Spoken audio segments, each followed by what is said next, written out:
one really fascinating sequence in the book is when you describe his experience on January 6th.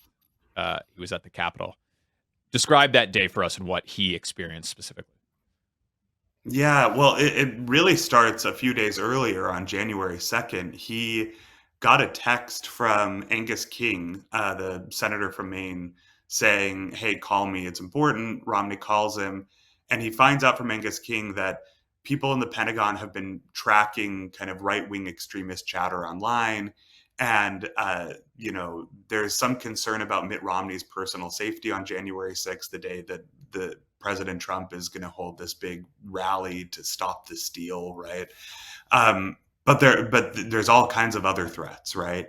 And so after Mitt Romney kind of is briefed on these threats from his Senate colleague, he hangs up and he texts Mitch McConnell and says, effectively, "Hey, listen, I don't know how much you've heard about this, but it seems like things could get really bad on January 6th." And he lays out the worst case scenario. He says there are calls to burn down your home, Mitch, to smuggle guns into DC, and to storm the Capitol. He showed me this text. He literally said that.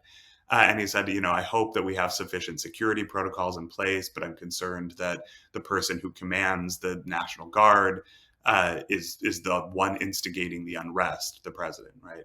Mitch McConnell never responds to that.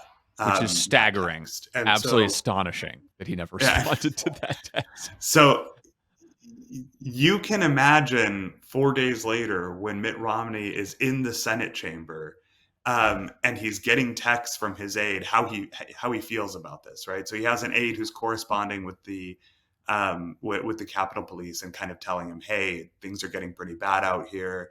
I think you should go to your Senate hideaway, which is this small windowless room near the chamber." And Mitt Romney doesn't want to leave. He kind of says, "Let me know if they get inside the building." Then a minute or two later, he gets a text saying they've overcome the barriers. Effectively, they're going to be inside the building soon.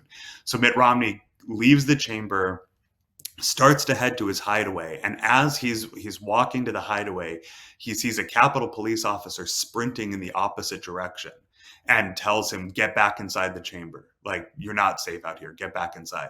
So then Mitt Romney turns around and starts to run. He gets back to the chamber just in time to see the gavel drop and the Secret Service come in and basically remove Mike Pence from the chamber.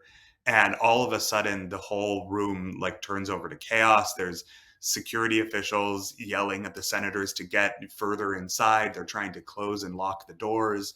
And in the middle of all this, Mitt Romney just totally loses it, which is like pretty rare for Mitt Romney, Right. right? He's a pretty controlled guy, but he just totally loses his temper, turns to Josh Hawley and Ted Cruz. They're kind of a group of right-wing senators who have been, spreading the lie about the election, and he just starts to yell at them. And there are different accounts of exactly what he says, but it effectively is, "This is your fault. You did Mm. this."